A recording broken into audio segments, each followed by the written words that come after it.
The storm arrived with no warning, swallowing the sunlight in an instant. Winds howled through the trees, ripping branches and leaves free, driving rain against the windows with such force Oliver feared they might burst. He sat in the living room, his body tense, feeling the house shake under the weight of the storm's fury. The room felt colder, darker, despite the fire burning in the hearth. There was something more than just weather raging outside, something sinister, creeping closer. Lightning illuminated the room for a brief second, casting everything in a stark, unnatural glow. That's when Oliver saw it, outside, just beyond the window. A face, pale, eyes wide with an otherworldly hunger, staring directly at him. It vanished as quickly as it appeared, lost in the chaos of the storm. The house was plunged into sudden silence as the lights flickered and died. Oliver's heart pounded in his chest. If you don't want shadows like these following you home, hit that subscribe button and share, just to be safe. After all, some stories have a way of creeping into real life. His breathing shallow. He reached for the flashlight on the table, the darkness around him pressing closer, almost tangible. Not again, he whispered under his breath, his voice lost to the wind. On the other side of the room, Emma stirred beneath a thick quilt, her eyes wide with fear. She had been asleep only moments ago, but now, the tension in the air had roused her. She sat up slowly, her face pale and drawn. "Is the power out?" Emma asked, her voice trembling over the noise of the storm outside. "Yeah," Oliver replied, standing up, forcing his legs to move despite the growing dread in his stomach. "I'll check the generator." He didn't want to go. Every fiber of his being told him to stay inside, to lock every door and window and hide. But he couldn't let Emma see his fear. He grabbed the flashlight, trying to keep his hand steady as a chill ran down his spine. "Be careful," Emma whispered, her voice barely audible. "I'll be quick," Oliver promised. He moved to the door, feeling the oppressive weight of the darkness as it clung to him. The storm outside was merciless, but the quiet dread inside the house was worse. He stepped out into the storm, and the wind hit him like a wall. Rain battered his face and body, soaking him instantly. He shivered, but it wasn't just from the cold. It was the feeling that something out there was watching him. Something unseen, but very real. Oliver forced himself forward, struggling against the wind, heading toward the shed where the generator was stored. Each step felt heavier than the last, the sensation of unseen eyes on him never fading. Halfway there, he froze. The back door to the kitchen was wide open, banging against the house with every gust of wind. Panic shot through him. He had locked that door. He was certain of it. He stood motionless for a moment, the rain stinging his skin, his breath coming in ragged gasps. Forcing himself to move, Oliver turned back toward the house, his flashlight beam cutting through the storm as he approached the open door. He reached out with trembling hands, pushing it closed. The wind howled, but the door slammed shut with a solid thud, the lock clicking into place. Oliver stood there, staring at it for a moment, his heart racing. "I know I locked you," he muttered to himself.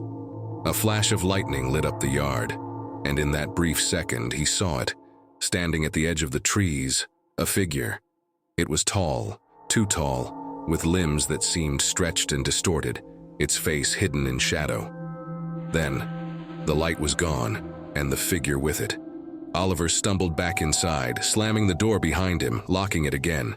His hands were shaking as he leaned against the door, his breath coming in short, sharp gasps. Emma was still in the living room, trying to light a candle with unsteady hands. "What's wrong?" she asked, her voice shaking. "I thought I saw someone," Oliver said, forcing the words out. "Outside." Emma's eyes widened, fear deepening the lines on her face. "Someone? Should we call the police?" "No," Oliver said quickly, too quickly. It was probably nothing, just the storm. But even as he spoke, he knew it was a lie. Something was out there, something that didn't belong, and it was watching them. A sound echoed through the house, a slow, deliberate thud. Then another, and another. Footsteps. Oliver froze. Emma's face went pale as she fumbled with her phone. "No signal," she whispered. The footsteps grew louder, closer, echoing through the dark house. A low growl followed, reverberating through the walls, a sound that seemed to come from everywhere at once. "I'm getting the bat," Oliver said, his voice tight with fear. He grabbed the baseball bat from the corner, his grip so tight his knuckles turned white. The weight of it in his hands did little to comfort him. "Stay here," he said to Emma, though his voice cracked. He moved toward the hallway, the darkness ahead of him thick, almost suffocating. He could barely see a few feet in front of him, the flashlight casting weak, trembling light into the shadows. The footsteps stopped. Silence. The only sound was the storm outside and Oliver's heart pounding in his ears. Then at the end of the hall, something moved. A figure emerged from the shadows, standing unnaturally still, its head tilted at a grotesque angle. For a moment, Oliver couldn't breathe. "Who are you?" Oliver's voice trembled. "What do you want?" The figure didn't respond. It just stood there, its form barely visible in the dim light. Then, without warning, it moved. Fast. Too fast. Oliver swung the bat, but the figure was gone before he could even register its movement. He backed up, panic rising in his chest. "Emma!" he called, his voice breaking. She was at the door, her eyes wide with terror. "Oliver," she whispered. It's here." Oliver turned and saw it. Blocking their escape was the figure, standing impossibly tall, its head brushing the ceiling. Its arms were grotesquely long, ending in claw-like hands that twitched and flexed. Its voice, when it spoke, was a low, gravelly rasp. "You can't leave," it said. "You're ours now." Oliver's blood ran cold. He grabbed Emma's hand, pulling her back toward the stairs. "The attic," he said. "There's a window. We can escape through the attic." The creature let out a bone-chilling screech and lunged toward them. They ran, their feet pounding up the stairs, the house shaking with each step. The creature's heavy footsteps followed, getting closer, its breath ragged, filling the air with the stench of decay. They reached the attic door, slamming it shut behind them just as the creature crashed into it. The old wood cracked, splintering under the force. "The window!" Oliver gasped, pulling Emma toward it. "We have to jump." Outside, the storm was still raging, the wind howling like a beast hungry for their blood. It was a long drop to the ground, but there was no choice. "Now!" Oliver yelled. They opened the window and leaped into the stormy night, just as the door to the attic shattered, and the creature's claws swiped through the space where they had been. They hit the ground hard, the mud absorbing some of the impact. Oliver groaned in pain, but there was no time to rest. He grabbed Emma's hand and pulled her to her feet, and they ran. The storm was unforgiving, but it was nothing compared to what was inside that house. They reached the road, gasping for breath, and flagged down a passing car. Emma looked back at the house, her face pale and streaked with rain. "Is it over?" she asked, her voice shaking. Oliver stared at the house, then at the dark, twisted trees beyond it.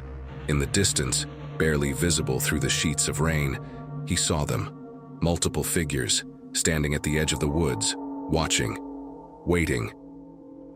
"I don't know," he said, his voice hollow, "but we're alive, for now."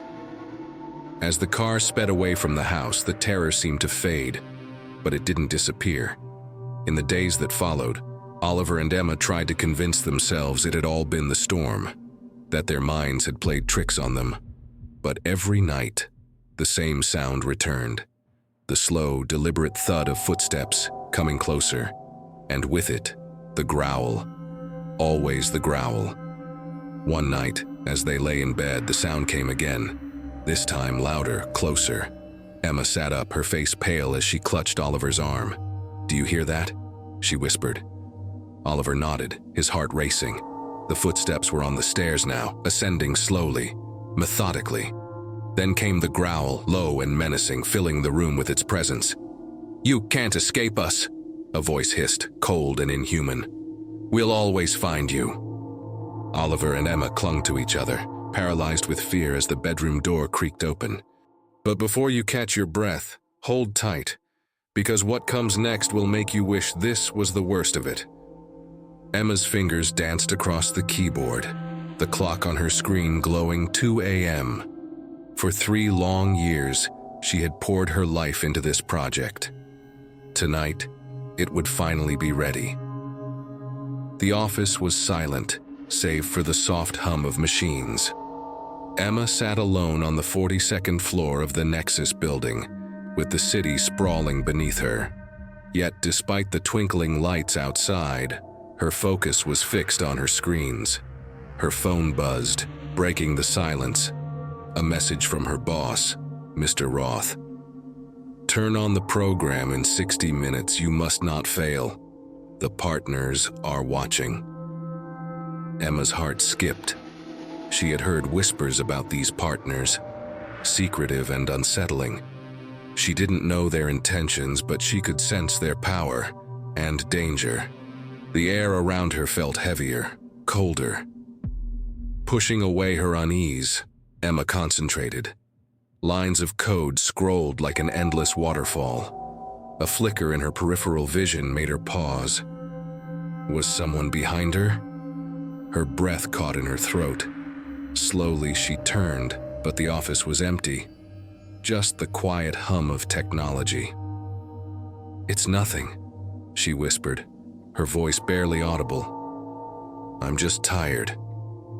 But as she resumed typing, the unease lingered like a shadow in the corner of her mind. The room seemed darker, the silence more oppressive. Then she heard it. A faint, chilling whisper. "Feed me." Emma froze. Her heart pounded in her chest. "Who's there?" she called, her voice thin and strained. No answer. The only response was the relentless hum of her computer. Suddenly, the main screen flickered. For an instant, she saw a face, thin, hollow, with eyes like black voids, staring back at her. Then, it vanished. Emma's hands trembled. "I need coffee," she thought, desperate for a break from the creeping terror. The hallway seemed longer than usual, the automatic lights flickering as Emma hurried to the break room. Her footsteps echoed eerily, each one amplifying her growing fear. She poured herself a cup of coffee, her hands shaking so hard the liquid spilled. The aroma calmed her nerves, if only for a moment. But just as she took a sip, she heard the whisper again. This time it was closer. "Emma." Her cup shattered as it hit the floor, hot coffee splashing across her shoes. Emma spun around, her pulse racing, eyes wide in fear. No one was there. Suddenly, every screen in the break room blinked to life. Security feeds from across the building filled the monitors. Empty halls, vacant offices, but in each scene, something was wrong. In the center of each frame stood a thin, gaunt figure with dark eyes, staring directly at the camera. At her. Emma backed away, heart hammering in her chest. The figure's gaze seemed to pierce through the screens. It wasn't just watching, it was hunting. Panic surged through her and she ran back to her office, slamming the door shut behind her. She locked it, her hands trembling, but the fear that gripped her was far from over. Emma turned back to her desk, hoping for some semblance of normalcy in the familiar glow of her screens. But the sight that greeted her made her blood run cold. Her screen was alive with lines of code, but behind them, the same haunting face grinned at her. Its teeth were sharp, jagged, too many for a human mouth. Its black eyes bored into her. "What are you?" Emma whispered, her voice barely audible. The face on the screen twisted. "I am hunger," it growled, its voice a low, grinding rumble that came from all directions. "I am the space between. You made me real, Emma." Emma's mind raced. This wasn't possible. Her program was built to protect, not create monsters. But something had gone terribly wrong. Feeling the chill? Subscribe for more spine-tingling stories. Share with your friends who love a good scare, and maybe watch your screens tonight. The voice echoed again, louder now. "Your fear tastes delicious. I will feast on your brilliance, Emma." Black tendrils of shadow began to seep from the screens, snaking through the air toward her like living smoke. Emma's body froze, her legs unwilling to move as the shadows slithered closer. Her heart raced, her mind frantically searching for answers. "You're not real," she said, backing up until her back hit the wall. "You can't be real." The face let out a chilling, glass-shattering laugh. "I am as real as your fear, Emma. You opened a door, and now I am here to devour everything." The shadows wrapped around her wrists and ankles, pulling her toward the computer. Emma felt her strength drain, like the tendrils were siphoning the very life from her. Her thoughts became sluggish, her vision blurred. Desperation ignited something inside her. Emma had always been a problem solver, and if she had created this, maybe she could undo it. With a surge of willpower, she fought through the shadows and reached her desk. Her fingers, clumsy and weak, found the keyboard. She began typing, searching frantically through the code. Somewhere in her program was the key to stopping this nightmare. The creature's face distorted in rage. "You cannot stop me," it growled. "I am inevitable." But Emma wasn't listening. Sweat dripped down her forehead as she zeroed in on the code, scanning it faster than she thought possible. Her fingers flew across the keys, even as the shadowy tendrils tightened their grip. "There," she gasped. A single tiny error, one misplaced symbol. The thing on the screen screamed, its voice like 1,000 glass shards being ground into dust. The shadows recoiled as Emma fixed the mistake, her fingers moving faster than they ever had. The creature's face twisted in agony, breaking apart like a shattered mirror. "You'll regret this," it roared. "The partners will find you." With one final ear-splitting scream, the digital monster disintegrated, the shadows vanishing into nothingness. Emma collapsed to the floor, gasping for breath. Her screens returned to normal, showing her program working perfectly, as if nothing had ever been wrong. For a long time, Emma just lay there, too drained to move. She had won, at least for now. But the creature's final words echoed in her mind. "The partners will find you." A soft ping pulled her from her thoughts. Her phone screen lit up with a message. "Program activated successfully. Excellent work, Doctor. Chen, the partners are very pleased. Come to sub-level 13 for a meeting." Emma's blood ran cold. The partners. Her gaze drifted back to her computer screens. For a brief moment, the screen flickered. Emma could have sworn she saw those dark, hungry eyes staring back at her. She took a deep breath, forcing herself to stand. Whatever was waiting for her on sub-level 13, she would face it. She had stared into the digital abyss and survived. With one last glance at her empty office, Emma stepped into the elevator. As the doors closed, she thought she heard something. Faint, barely audible. Laughter. This story sent chills down your spine. Brace yourself. What comes next will make you question everything you thought you knew about fear. The sun had barely dipped below the horizon, casting an eerie golden glow over the forest. Tall, ancient trees stood like silent guardians, their twisted branches reaching out like skeletal fingers against the dimming sky. Alex led a group of tourists on a camping trip, their excited chatter cutting through the quiet of the woods.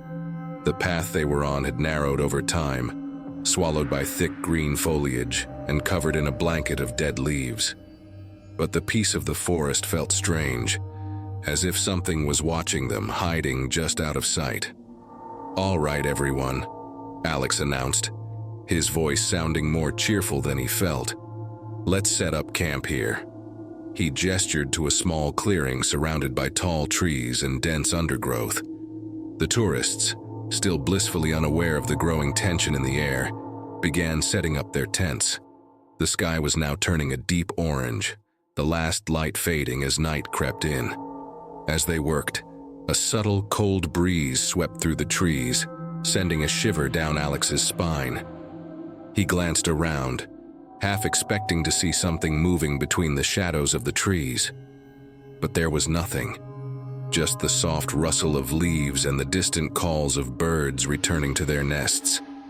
"This place feels a bit spooky," Lisa, one of the tourists, said, her voice a mix of excitement and nervousness. She was holding a flashlight, its weak beam bouncing off the surrounding trees. "It's just nature," Alex replied with a forced smile. "It can feel like that sometimes, but trust me, it's safe." But even as he spoke, he couldn't shake the growing unease. Something was off. The forest was too quiet now, the usual sounds of insects and birds suddenly gone. Once the camp was set, Alex decided to explore the area a bit. His instincts, honed from years of guiding, told him something wasn't right. The tourists gathered around the campfire, chatting and laughing, their voices rising into the still night air. As Alex wandered away from the group, he entered a part of the forest where the trees grew closer together. The deeper he went, the colder the air became. It wasn't long before he stumbled upon something strange, a ring of stones, half buried in the earth, hidden among the trees. The stones were large and covered in moss, but what caught his attention were the carvings. Ancient symbols covered the stones etched deep into the rock. They weren't any language he recognized, but something about them felt alive. The more he stared, the more the symbols seemed to shift and move, like they were crawling across the surface. "What the hell is this?" Alex muttered under his breath. Before he could think any further, the sound of footsteps behind him made him jump. He turned to see the group had followed him, curiosity etched on their faces. "Did you find something?" Lisa asked, shining her flashlight onto the stones. Her eyes widened as she saw the carvings. "What are those?"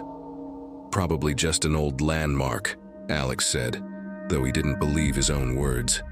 His mouth felt dry and his heartbeat quickened.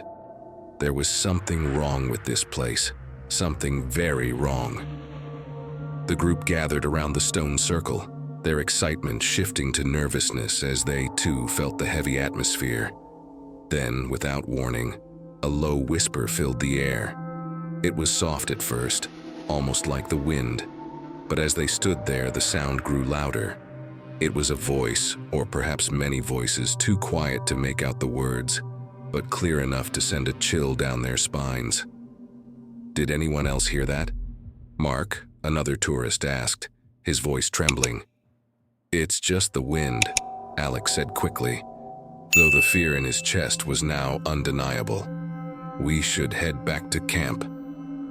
As they turned to leave, the ground beneath their feet seemed to shift, and the air grew even colder. Alex felt as if the forest itself was watching them, its unseen eyes following their every move. Back at camp, the group was tense. The once lively conversation had died down, replaced by uneasy silence. Even the crackling of the fire sounded dull, almost muted by the thick, oppressive air. "We shouldn't have gone near that stone circle," Lisa said, hugging her arms close to her chest. "I don't like this place." Alex didn't respond. His eyes were fixed on the darkness beyond the trees, watching, waiting. The whispers had stopped, but the feeling of being watched hadn't. Then, just as he was about to suggest they pack up and leave, a blood-curdling scream ripped through the night. It came from deeper in the forest, away from the campsite. Alex shot to his feet, his heart hammering in his chest. "Stay here!" he yelled as he grabbed a flashlight and ran toward the sound. The group followed, fear etched on their faces. As they moved deeper into the woods, the air grew colder, almost freezing. The trees seemed to close in around them, their branches twisting in unnatural ways. If you survived this far, hit that subscribe button and share with someone who loves a good scare. More terrifying tales coming soon. And then they saw it. Mark, standing still, his flashlight pointed at something in the distance. His face was pale, and his body trembled with fear. "What is it?" Alex asked as he reached him. Mark didn't respond. His eyes were wide with terror, fixed on a figure in the distance. At first it was hard to make out, but as Alex's flashlight beam landed on it, his breath caught in his throat. A creature stood just beyond the trees. Its body was long and twisted, made entirely of shadow. Its face, or what passed for a face, was constantly shifting, as if the darkness itself was alive.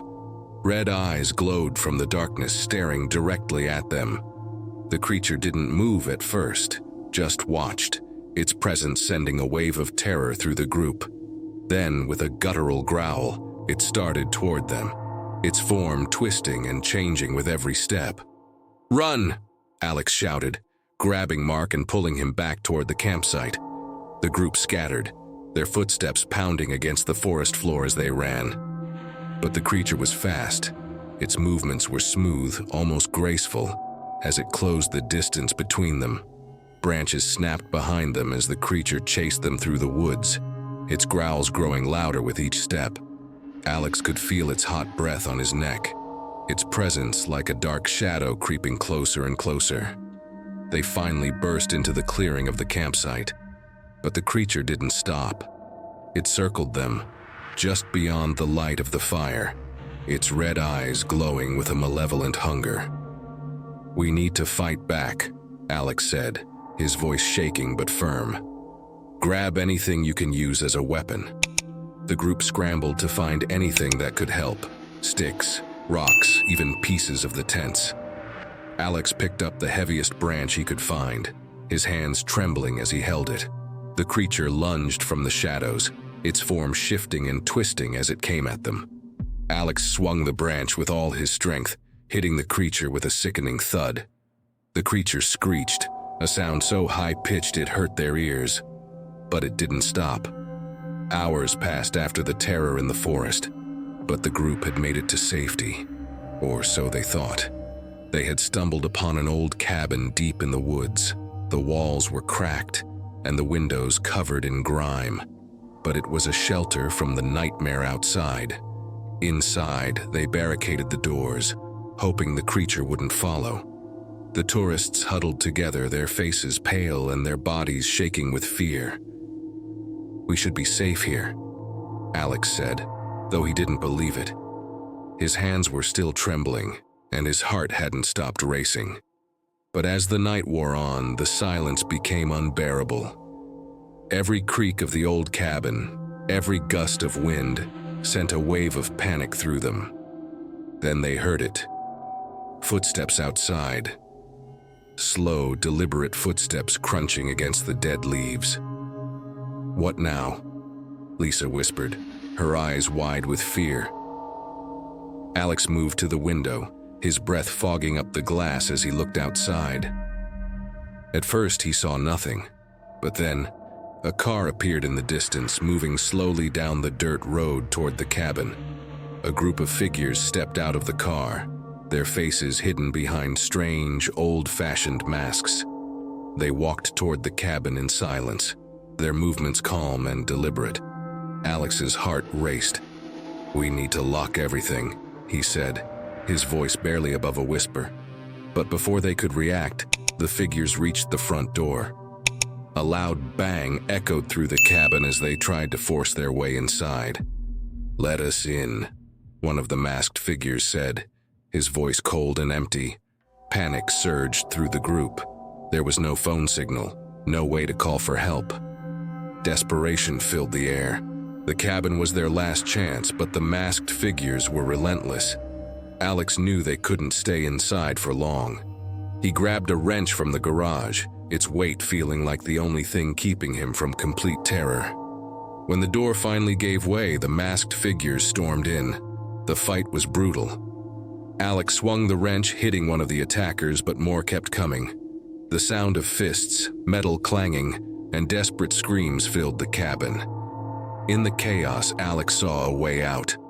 "Run!" he yelled. With no hesitation, the group bolted into the woods, their legs burning, lungs gasping. They didn't stop until they reached the main road, far from the cursed forest and the terror that lurked within it. But even then, Alex knew the horror wasn't over.